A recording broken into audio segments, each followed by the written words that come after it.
आजकल बहुत ही शदीद किस्म की गर्मी पड़ रही है और इस गर्मी के मौसम में अगर आप कोई ऐसा देसी ड्रिंक ढूंढ रहे हैं जो केमिकल और प्रिजर्वेटिव से फ्री हो, बॉडी को रिफ़्रेश करे और हाइड्रेट रखे, तो इसके लिए जौ का सत्तू सबसे बेस्ट ऑप्शन है।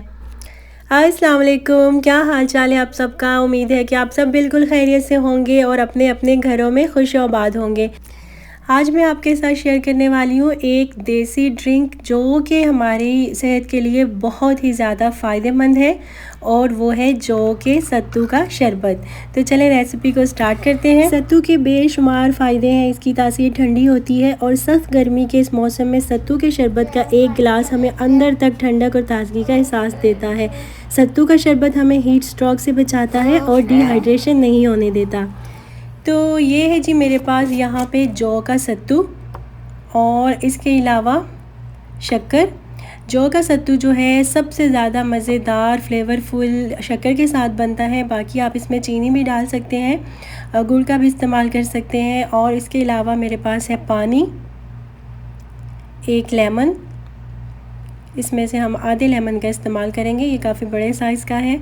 और इसको अच्छी तरह से ठंडा करने के लिए बर्फ़। देसी ड्रिंक है तो हम इसको देसी स्टाइल से ही बनाएंगे। एक मिट्टी की मटकी के अंदर मैंने शक्कर ऐड कर दी है। अब उसके अंदर पानी ऐड करेंगे और इसको अच्छी तरह से मिक्स कर लेंगे ताकि शक्कर जो है वो पानी के साथ अच्छी तरह से मिक्स हो जाए।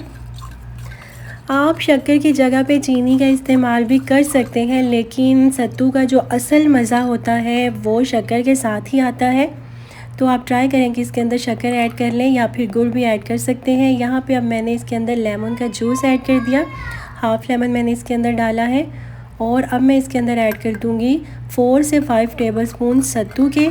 मैं यहाँ पे 2 सर्विंग्स बना रही हूँ, तो उसके लिए 4 से 5 टेबलस्पून सत्तू जो है वो काफ़ी रहेगा।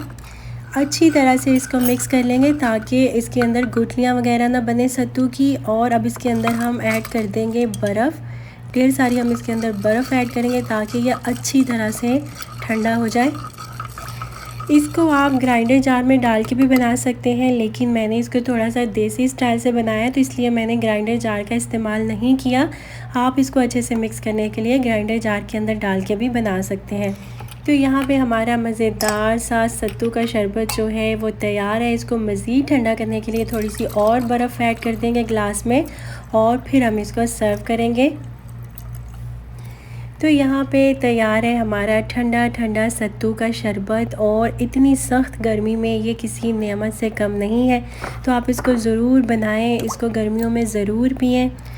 ठंडक और ताज़गी का एहसास देने के अलावा ये हमारी हेल्थ के लिए भी बहुत ही ज़्यादा फ़ायदेमंद है।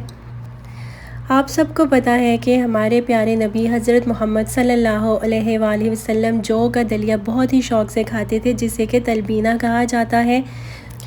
जिस तरह जौ का दलिया सेहत और ताकत से भरपूर होता है, इसी तरह जौ के सत्तू के भी बेशुमार फ़ायदे हैं।